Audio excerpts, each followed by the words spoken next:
Hello, hello, hello, my darlings. Thank you for joining me on A Slice of Life, A Slice of Life. I'm going to talk about A Slice of Life funeral, then Morehouse. I went from a funeral to a celebration. I went from a funeral to a celebration to a room full of scholars. That was my day today. I went from a funeral to a celebration to a room full of scholars. And somewhere in between all this that went on today, I heard again what we've been talking about, what I've been talking about, but in a different way. And I've heard the beloved community. How many of you heard the beloved community? You hear people throw it around all the time, the beloved community. But today, I don't know, I heard it differently today. It stayed with me today. A little different. I heard it, just the way it was said, or maybe in the context, or maybe the way in the enunciation of the words, or maybe because I was in a room with 21 members of the King family, and so the beloved community, it had a different taste when it was said today. So I said, let me look at that again. Let me look at it through the lens of what I'm doing, and so I gave it some thought.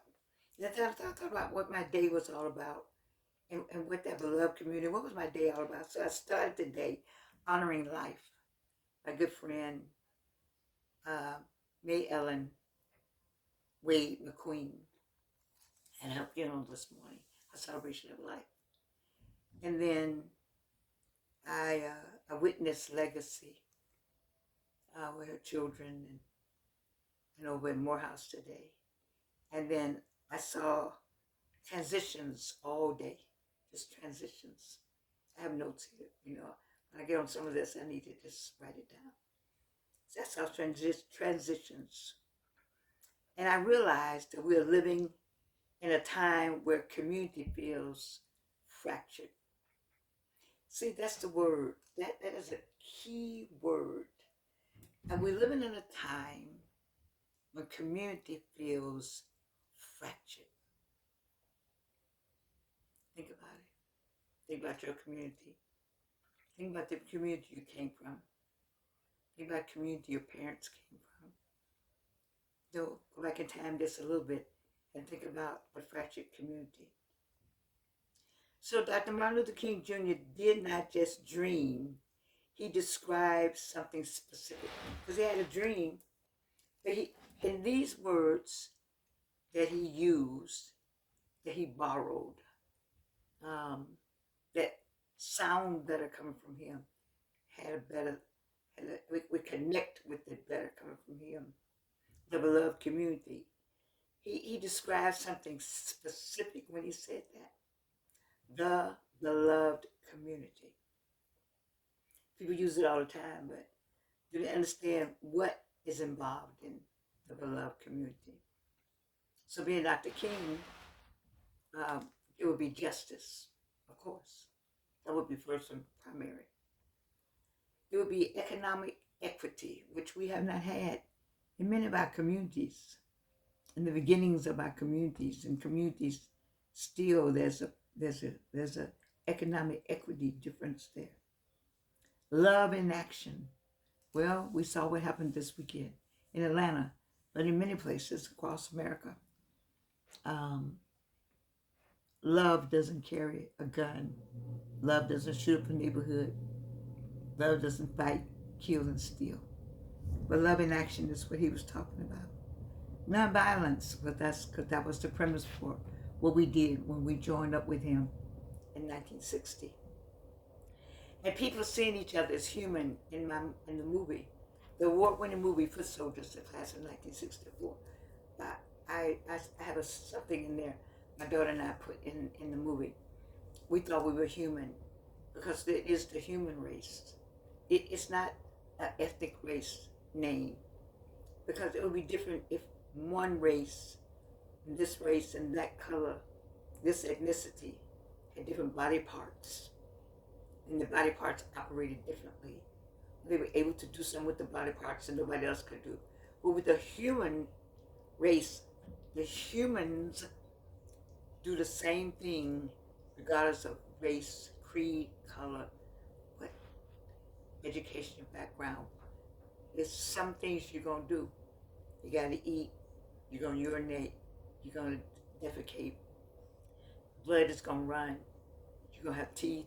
There's certain things that's going to happen that makes you human because you're born human.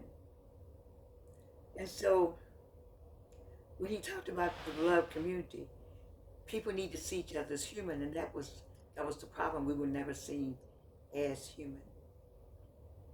We were never seen as human. And there's some people still do not see us as human. As I told you, I went to school up in Quebec. This woman wanted to see me in the shower because I didn't know at the time that somebody told somebody that at midnight I would grow a tail, a monkey tail.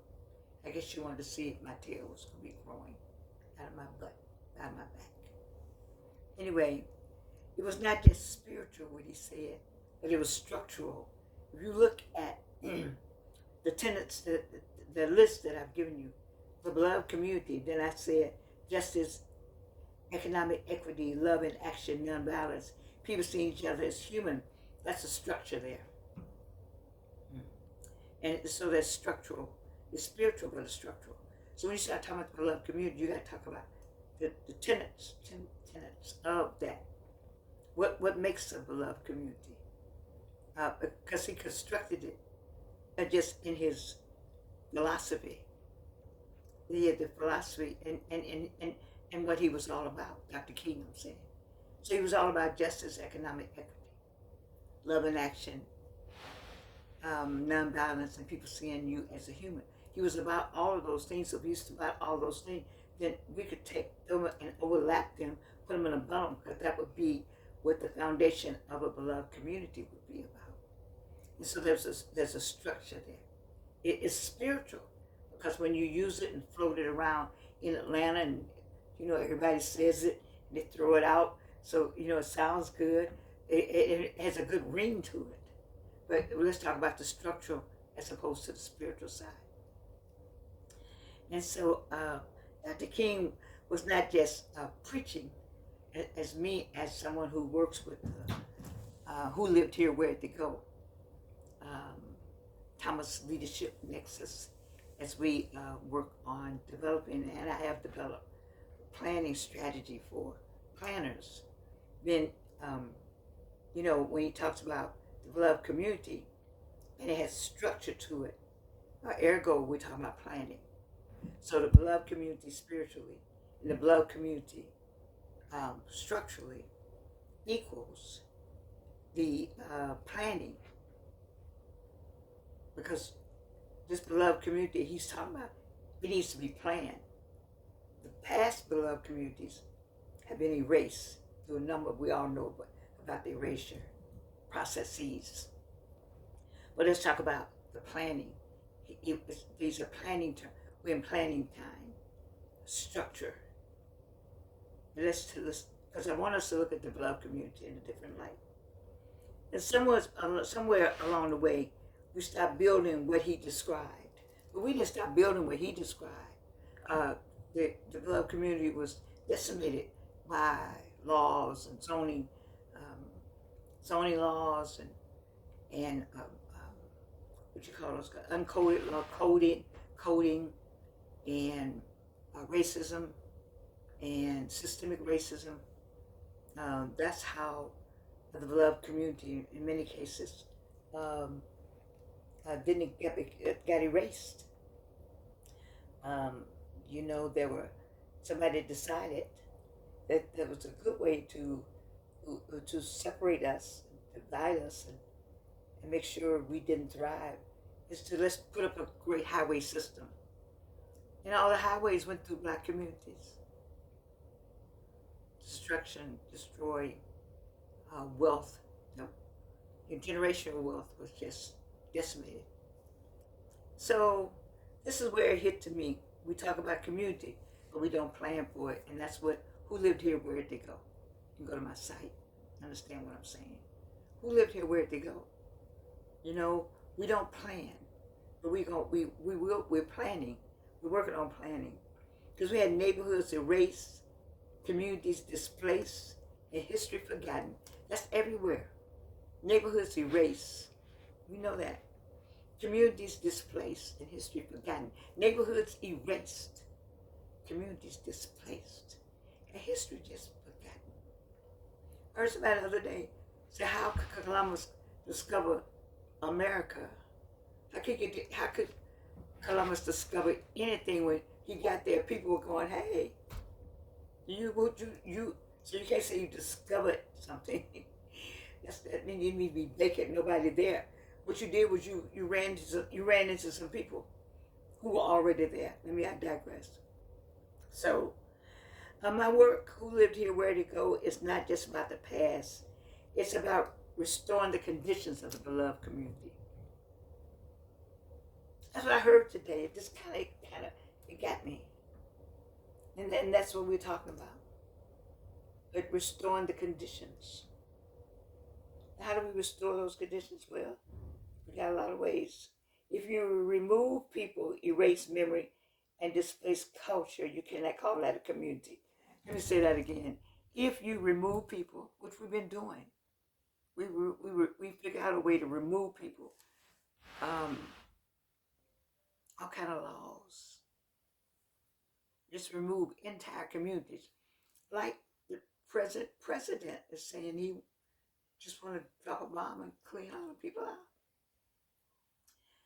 Bombs have been dropped. They come in different forms. They're not necessarily bombs that annihilate, but they annihilate eventually. You know, eminent domain, zoning laws,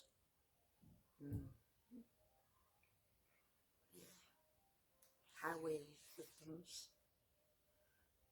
It just erase a whole community. And then when you do that, you erase the memory. Yeah, I talked with a classmate tonight. She said they lived somewhere.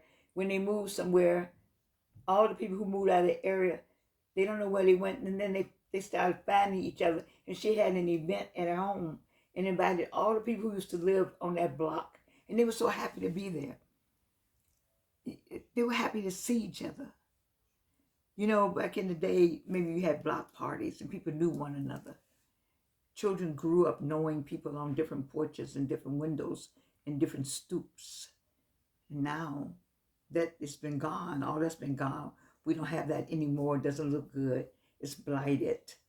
Because the vocabulary also, there's vocabulary for erasure. And so, so the culture is also gone. There's a culture in the community. It's a culture in the community. That community, everybody always went here. Everybody always walked on this side of the street. In that community, everyone went to this person's house. Everybody knew about that. It's culture in the community. All that goes poof when the community is erased. So you can't call it a community anymore. You see, so I'm talking about who lived here, where'd they go? How working that into bringing back or reestablishing the vocabulary associated with the Black community. And so it's a slogan for some people, but I think that's not what Dr. King wanted. He wanted us to really, really think about, he really wanted us to think about who lived next door to us and why were those people there and where did they go and what church did they go to.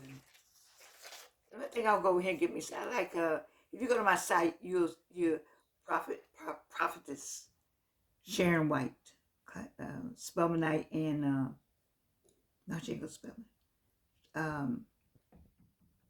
Soror talks about they want to get a cup of sugar.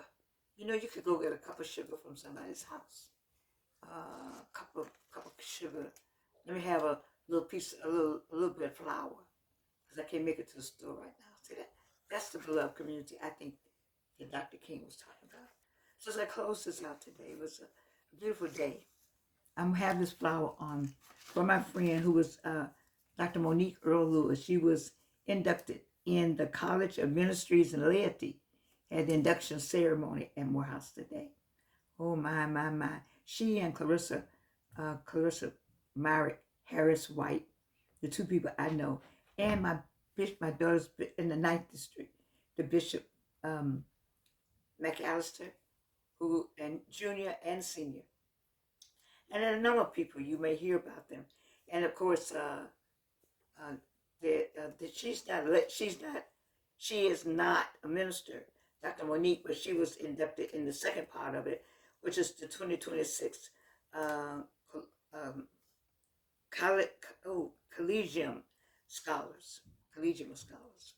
So, they had scholars, and they had ministries, and they had laity. And then we finished that. We had a fabulous something. I need to show you this.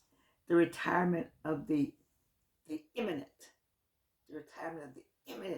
Dean of Morehouse College Chapel,